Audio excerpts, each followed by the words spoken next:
Everyone, हम लोग पढ़ रहे थे आईपीसी नोमेनक्लेचर, जिसमें हम पढ़ रहे थे जनक श्रृंखला का अंकन कि किसी भी कार्बनिक यौगिक में जनक श्रृंखला का चुनाव हम कैसे करेंगे कि ये श्रृंखला जो है जनक श्रृंखला है।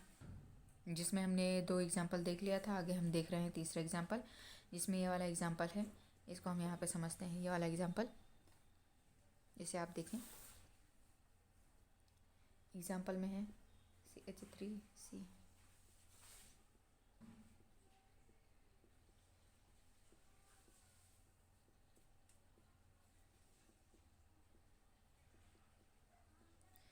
यही एग्जाम्पल दिया गया है। अब इसमें हम देखेंगे कि इस कार्बनिक यौगिक में हम जनक श्रृंखला का चुनाव कैसे करेंगे। तो आपको ये नियम बताया गया था कि संतृप्त हाइड्रोकार्बन में जनक श्रृंखला का अंकन, ये देखें यहाँ पे, संतृप्त हाइड्रोकार्बन में जनक श्रृंखला का अंकन उस सिरे से प्रारंभ करते हैं जिस सिरे से पार्श्व श्रृंखला या प्रतिस्थापी समूह निकटतम होता है। हमने आपको बता दिया था कि पार्श्व श्रृंखला किसे कहते हैं, प्रतिस्थापी समूह किसे कहते हैं। प्रतिस्थापी समूह के रूप में हमने आपको बताया था यहाँ पे क्लोरीन हो गया, ब्रोमीन हो गया, आयोडीन हो गया, फ्लोरीन हो गया, ये सब अगर प्रतिस्थापी समूह के रूप में आ रहे हैं तो इसका क्या नाम होगा। तो अगर क्लोरीन प्रतिस्थापी समूह के रूप में आ रहा है तो इसका नाम क्लोरो हो जाएगा। ब्रोमीन आ रहा है तो इसका नाम ब्रोमो हो जाएगा। आयोडीन आ रहा है तो इसका नाम हो जाएगा आयोडो। एंड फ्लोरीन आ रहा है तो इसका नाम हो जाएगा फ्लोरो। तो ये सब आपको बता दिया गया था। ऐसे ही अगर NO2 ग्रुप आ रहा है तो इसको बोलते हैं नाइट्रो बोलते हैं इसको। ऐसे ही ये सब क्या हो गया, प्रतिस्थापी समूह। अब इसमें पार्श्व श्रृंखला किसे कहते हैं। पार्श्व श्रृंखला क्या होता है, पार्श्व श्रृंखला का मतलब अगर कहीं पे CH3 ग्रुप आ रहा है इसको बोलते हैं मेथिल ग्रुप, इसको बोलते हैं मिथिल या मिथाइल, जो भी आप प्रोनाउंस करें दोनों सही है। एंड अगर कहीं पे C2H5 छूट रहा है तो इसको बोलते हैं एथिल या इथाइल। तो ये सब क्या हो गया, ये हो गया पार्श्व श्रृंखला। एंड ये सब क्या हो गए, यहाँ पे प्रतिस्थापी समूह हो गए। अब यहाँ पे अंकन किधर से करेंगे, अंकन अगर हम इधर से करें, अगर इधर से हम अंकन करें, अंकन आप दोनों तरफ से करके देखें एक एक बार, तो देखें कहाँ से क्या अंकन सही पड़ता है। तो अगर इधर से अंकन करके देखें 1 2 3 4 5, अंकन में हम क्या करते हैं, कार्बन परमाणुओं की संख्या को गिनते हैं। ठीक है। अब दूसरी तरफ से हम अंकन कर रहे हैं। अगर हम इधर से अंकन करें 1 2 3 4 5, आप देख रहे हैं अगर हम इधर से अंकन कर रहे हैं तो दूसरे नंबर पे 2 मिथाइल ग्रुप छूट रहे हैं, दूसरे ही नंबर पे 2 मिथाइल ग्रुप छूट रहे हैं। 2 हो गया, इसके लिए 1 मिथाइल ग्रुप, और दूसरे ही नंबर पे ये वाला भी मिथाइल ग्रुप छूट रहा है।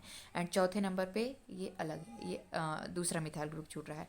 तो इन सब का क्या कर देंगे आप, सम कर दीजिए और देखिए आंसर कितना आता है। इन सब का सम करेंगे तो 8 आ जाएगा।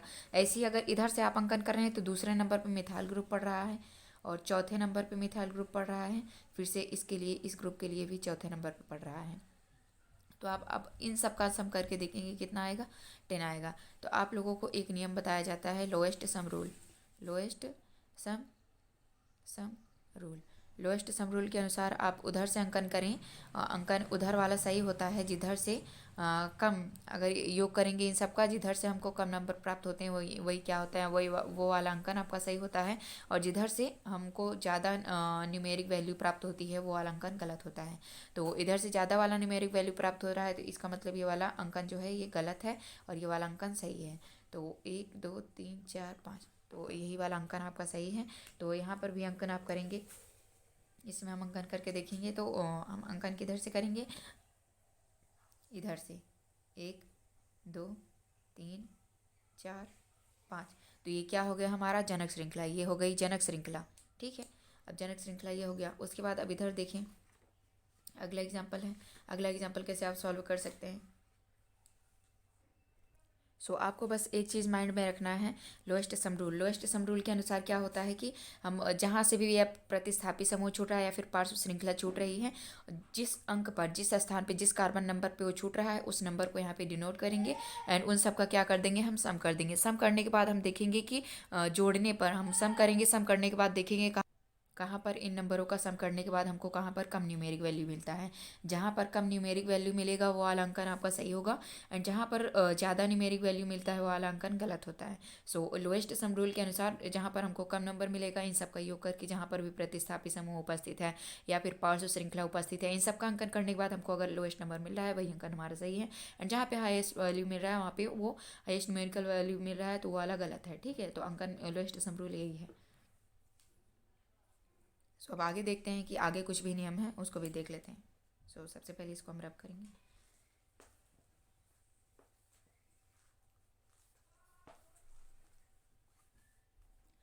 अब अगला नियम हम आपको दिखाते हैं, बस यही नियम थोड़ी देर फॉलो करना है हमको। एंड आगे अब हम कुछ और एग्जांपल देखते हैं। जैसे ये अगला एग्जांपल दिया गया हमको। अब इस एग्जांपल में हम कहाँ से अंकन करेंगे, कहाँ से स्टार्ट करेंगे। सो अब इसको देख लेते हैं, ये वाला एग्जांपल, ठीक है। तो इसको पहले नोट करते हैं। CH3 CH2 CH CH2 CH CH2 CH3 and जहाँ जहाँ पर CH3 एक जगह यहाँ पे जुड़ा है C2 CH2 sorry CH2 and CH3 and here CH3। सो हमें कहाँ से स्टार्ट करना चाहिए। तो अब इसको हम देखेंगे। तो मैंने कहा था कि अंकन आप उधर से करेंगे जिधर से प्रतिस्थापी समूह नज़दीक पे पड़े। तो अब हम देखें कि आप देख रहे हैं यहाँ पे, अगर हम अंकन करें यहाँ पे, तो अंकन करेंगे तो प्रतिस्थापी समूह किस नंबर पर पड़ रहा है ये भी देख लें। 1 2 3 4 5 6 7। मुख्य श्रृंखला में कुल मिलाकर कितने कार्बन परमाणु हैं? 7 कार्बन परमाणु हमको मिल रहे हैं। तो अब इधर से भी अंकन करेंगे तब भी देखें जी। तो इधर से अंकन करें हैं तो इधर से देखें कि किस नंबर पे ये पड़ रहा है। तो अब इधर देखेंगे तो 1 2 3 4 5 6 7, इधर से भी 7 ही कार्बन मिल रहे हैं। लेकिन अब देखें इधर से अब इन दोनों का सम करेंगे। एक प्रतिस्थापी समूह है, पार्श्व श्रृंखला किस नंबर प्रेजेंट है? तीसरे नंबर पे। और एक पार्श्व श्रृंखला है 5वें नंबर पे। अब इनका सम करेंगे कितना आ जाएगा? 8 आएगा। एंड इधर से देखें तो इधर से अंकन किया है तो एक तीसरे पे है और एक क्या है? 5वें पे है। इसका भी सम किए कितना आया? 8 आया। जब दोनों का सम करने पर, दोनों का हम सम कर लेंगे, सम करने पर हम देखेंगे दोनों का सम जो किए हैं न्यूमेरिक वैल्यू दोनों का सेम आ रहा है, तो हम अल्फ़ाबेट के अनुसार देखेंगे। तो अल्फ़ाबेट के अनुसार देखें कि जिस अभी इधर को देखें तो तीसरे नंबर पे कौन सा ग्रुप है? Methyl group. तीसरे नंबर पे इधर से अंकन किए हैं तो तीसरे नंबर पे मिथाइल ग्रुप है। अब इधर से जब हम अंकन किए हैं तो तीसरे नंबर पर कौन सा ग्रुप है? इथाइल ग्रुप है। तो ये वाला अंकन सही है और ये वाला अंकन गलत है। मतलब तीसरे नंबर पे जो एथिल ग्रुप उपस्थित है इसीलिए, क्योंकि अल्फ़ाबेट में ई पहले आता है ना कि एम पहले आता है। तो अल्फ़ाबेट के अनुसार ये वाला जीत गया। मत दैट मीन्स कि अंकन इधर वाला अंकन सही है एंड इधर वाला अंकन गलत है। तो ये वाला अंकन सही है। जब हम देखेंगे न्यूमेरिक वैल्यू देखेंगे, दोनों का सम करेंगे, दोनों का सम करने के बाद अगर न्यूमेरिक वैल्यू जो आ रहा है यहाँ पे सेम आ रहा है तो हम देखेंगे अल्फ़ाबेट के अनुसार। अल्फ़ाबेटिकली आप देखेंगे तो तीसरे नंबर पे यहाँ पे क्या है? मेथिल ग्रुप प्रेजेंट है। एंड इधर से जब हम अंकन किए तो तीसरे नंबर पे यहाँ पे क्या प्रेजेंट है? एथिल ग्रुप प्रेजेंट है। तो तीसरे नंबर पे मेथिल और तीसरे नंबर पे एथिल। तो ई और एम में से अल्फ़ाबेट में ई पहले आता है, तो ये वाला अंकन सही है, ये वाला अंकन सही है एंड ये वाला अंकन गलत है। तो हमारा अंकन यही वाला सही है।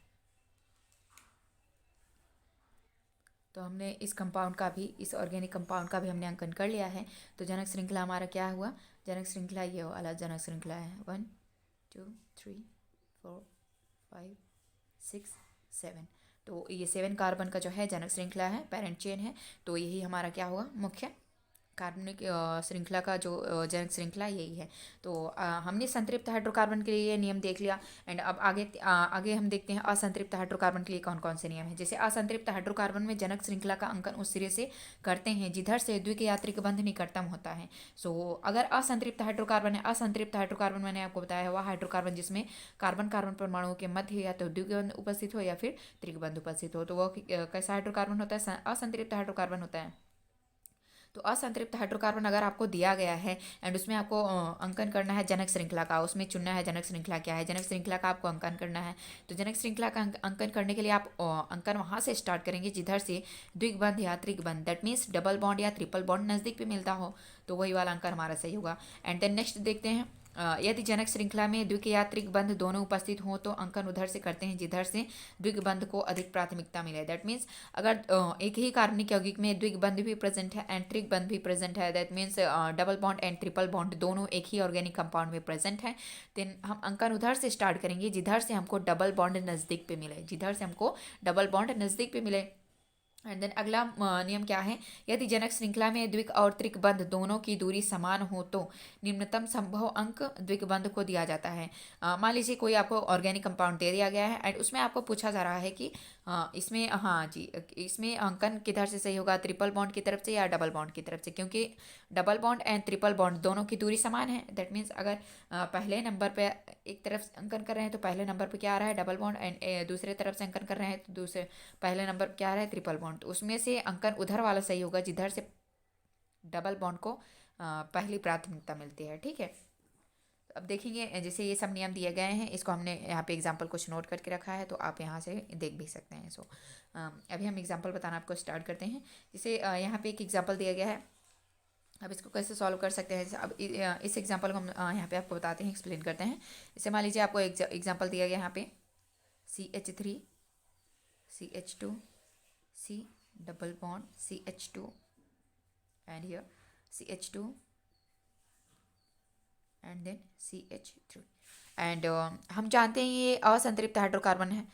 संतृप्त इसको नहीं कह सकते क्योंकि यहाँ पे कार्बन और कार्बन के परमाणु के मध्य क्या आ गया है, डबल बॉन्ड आ गया है। तो अब यहाँ पे हम अंकन किधर से करेंगे, अंकन आप उधर से करेंगे जिधर से डबल बॉन्ड नज़दीक पे पड़े। तो डबल बॉन्ड नज़दीक पे किधर से पड़ रहा है, इधर से।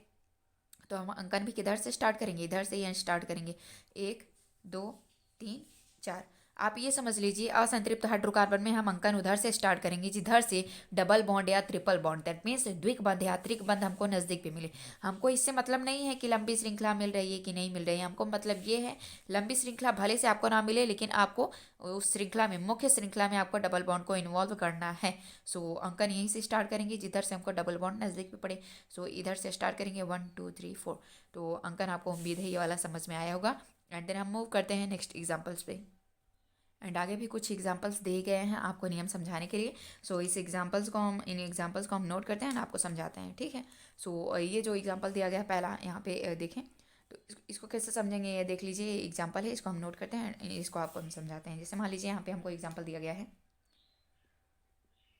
CH3 CH and here CH3 single bond C and triple bond C single bond CH3 and अब हमको इसमें क्या करना है, अंकन स्टार्ट करना है। सो हम अंकन किधर से स्टार्ट करेंगे, आप देखिए अगर हम इधर से अंकन स्टार्ट कर रहे हैं 1 2 3 4 5, हमको मुख्य श्रृंखला में कितने कार्बन मिले हैं, 5 कार्बन मिले हैं। सो इसको हम इधर ना लिख के इधर ही लिख दें, 4 ये हो गया और ये 5 हो गया, दैट मीन्स 5 कार्बन की श्रृंखला है। एंड इधर से अब अगर हम इधर से अंकन करें, देखें 1 2 3 4 5, कितने कार्बन परमाणु हैं, 5। तो अगर हम इधर से अंकन कर रहे हैं तो दूसरे नंबर पे हमको क्या मिल रहा है, मिथिल ग्रुप। दूसरे नंबर पे हमको क्या मिल रहा है, मिथिल या मिथाइल दोनों प्रोनाउंस कर सकते हैं आप। दूसरे नंबर पे हमको मिथिल ग्रुप मिल रहा है। अगर हम इधर से इस साइड से स्टार्ट कर रहे हैं तो हमको दूसरे नंबर पे क्या मिल रहा है, ट्रिपल बॉन्ड। दूसरे नंबर पे हमको क्या मिल रहा है, ट्रिपल बॉन्ड। ट्रिपल बॉन्ड इधर से अंकन करने पर दूसरे नंबर पे मिल रहा है। एंड जब हमने इधर से अंकन किया तो दूसरे नंबर पे मेथिल मिल रहा है, लेकिन तीसरे नंबर पे क्या आ रहा है, ट्रिपल बॉन्ड। तो तीसरे नंबर पे ट्रिपल बॉन्ड ठीक है कि दूसरे नंबर पे ट्रिपल बॉन्ड ठीक है। तो हमने अभी अभी आपको बताया कि जब असंतृप्त हाइड्रोकार्बन में हम अंकन करते हैं तो अंकन उधर से कीजिएगा जिधर से हमको डबल बॉन्ड और ट्रिपल बॉन्ड नज़दीकी मिले। तो डबल बॉन्ड तो है नहीं इसमें, ट्रिपल बॉन्ड है। तो ट्रिपल बॉन्ड किस नंबर पे मिल रहा है हमको, एक तो दूसरे नंबर पे और एक तीसरे नंबर पे। तो दूसरे नंबर वाला ज़्यादा नज़दीक पे है, तो ये वाला अंकन सही है और ये वाला अंकन गलत है। तो आपको डबल बॉन्ड और ट्रिपल बॉन्ड नज़दीक पे मिलना चाहिए, तभी आप वही वाला अंकन आपका सही होगा। एंड फाइनली ये वाला हमारा जो अंकन है, ये वाला इधर वाला सही है एंड ये वाला गलत है। ठीक है, एंड इसके आगे भी आपको कुछ एग्जांपल्स दिए गए हैं जो कि आपको हम आगे समझाते हैं। दूसरा एग्जांपल भी देख लेते हैं हम कि अंकन आप उधर से करेंगे जिधर से डबल बॉन्ड और ट्रिपल बॉन्ड नज़दीक पे पड़े। एंड जब किसी कार्बनिक यौगिक में डबल बॉन्ड भी हो और ट्रिपल बॉन्ड भी हो तब अंकन किधर से करेंगे, जब ऐसा केस आ जाए कि double bond and triple bond दोनों आ जाएं तो आप अंकन उधर से करेंगे जिधर से डबल बॉन्ड को ज़्यादा प्राथमिकता मिले। तो आप प्राथमिकता मिलने का मतलब है जिधर से डबल बॉन्ड ज़्यादा नज़दीक पे पड़े। तो ठीक है, इधर से हम अंकन करेंगे तो 1 2 3 4, तो चौथे नंबर पे डबल बॉन्ड आएगा। अगर हम इधर से करें तो डबल बॉन्ड पहले ही नंबर पे आ जाएगा, तो अंकन इधर वाला सही होगा, 1 2 3 4 5। तो ये वाला अंकन हमारा सही है। अगर हम इधर से अंकन करते 1 2 3 4, तो चौथे नंबर पे डबल बॉन्ड आता, लेकिन हम अंकन उधर से करेंगे जिधर से हमको डबल बॉन्ड ज़्यादा नज़दीक पे मिले। तो जब एक ही ऑर्गेनिक कंपाउंड में जब double bond and triple bond दोनों आ जाए तो आप अंकन उधर से करेंगे जिधर से डबल बॉन्ड ज़्यादा नज़दीक पे पड़े, अधिक नज़दीक पे पड़े। एंड अधिक प्राथमिकता डबल बॉन्ड को ही दी जाती है। एंड देखिए यहाँ पर भी अब जब ऐसा केस आ जाए double bond and triple bond तो आ गया है इसमें, तो अगर हम अंकन यहाँ पे लोएस्ट सम रूल लगाएंगे, यहाँ पे क्या लगाएंगे, लोएस्ट सम रूल। यहाँ पे अगर आप अंकन करेंगे तो यहाँ पे कैसे अंकन कर सकते हैं इसको हम पहले लिखेंगे, उसके बाद हम आपको समझाते हैं। जैसे यहाँ पे मान लीजिए अंकन करें तीसरे वाले ऑर्गेनिक कंपाउंड में, CH3 CH double bond CH single bond C triple bond CH। ये वाला हमको ऑर्गेनिक कंपाउंड दे दिया गया है। अब इधर से हम अंकन करेंगे 1 2 3 4 5। इस ऑर्गेनिक कंपाउंड में 5 कार्बन है, ठीक है। इस ऑर्गेनिक कंपाउंड में कितने कार्बन है? 5 कार्बन है। इस ऑर्गेनिक कंपाउंड में आप देख सकते हैं 5 कार्बन परमाणु है। हमने इधर से अंकन किया था तो आप देख रहे हैं डबल बॉन्ड दूसरे नंबर पे आ रहा है और ट्रिपल बॉन्ड चौथे नंबर पे। अगर हम इधर से अंकन करें 1 2 3 4 5, अब यहाँ पे 2 फैक्टर लागू होते हैं। जैसे कि अभी अभी आपको एक नियम बताया गया है, जब किसी भी ऑर्गेनिक कंपाउंड में डबल बॉन्ड भी हो एंड ट्रिपल बॉन्ड भी हो तो आप अंकन उधर से करेंगे जिधर से डबल बॉन्ड नज़दीक पे पड़े। लेकिन वहाँ पे आपको एक नियम और लगाना पड़ेगा, लोएस्ट सम रूल, जो कि आपको बताया जा चुका है। लोएस्ट सम रूल लगाएंगे। इसे यहाँ पे अगर हम लगाएं तो अगर इस वाले नियम पर हम लोएस्ट सम रूल लगाएं तो पहले नंबर पे क्या रहा है? Triple bond. पहले नंबर पे क्या है? ट्रिपल बॉन्ड पहले नंबर पे है। एंड देन उसके बाद तीसरे नंबर पे क्या है? Double bond. डबल बॉन्ड किस नंबर पे है? तीसरे नंबर पे। इन दोनों का सम करेंगे कितना आएगा? 4 आएगा। एंड इस नियम के अनुसार अगर हम लोएस्ट सम रूल लगाएं इस नियम के अनुसार तो देखेंगे दूसरे नंबर पे क्या आ रहा है? Double bond. एंड चौथे नंबर पे क्या आ रहा है? Triple bond. इन दोनों का सम करेंगे कितना आ जाएगा? 6 आ जाएगा। तो हमने आपको बताया था जिसका न्यूमेरिक वैल्यू कम आता है वो वाला अंकन सही होता है लोएस्ट सम रूल के अनुसार, एंड जिसका न्यूमेरिक वैल्यू ज़्यादा आता है वो वाला नियम गलत होता है। इसका मतलब आप अंकन तो उधर से करेंगे जिधर से डबल बॉन्ड नज़दीक आता हो, लेकिन अगर जहाँ पे लोएस्ट सम रूल फॉलो हो रहा है तो आप लोएस्ट सम रूल के अनुसार जहाँ पे कम न्यूमेरिक वैल्यू मिल रही है वो वाला नियम ज़्यादा एक्यूरेट होगा। तो आपका अंकन ये वाला सही है एंड ये वाला अंकन गलत है, ठीक है। तो इस ऑर्गेनिक कंपाउंड में ये वाला नियम सही होगा। इधर से अंकन करेंगे 1 2 3 4 5।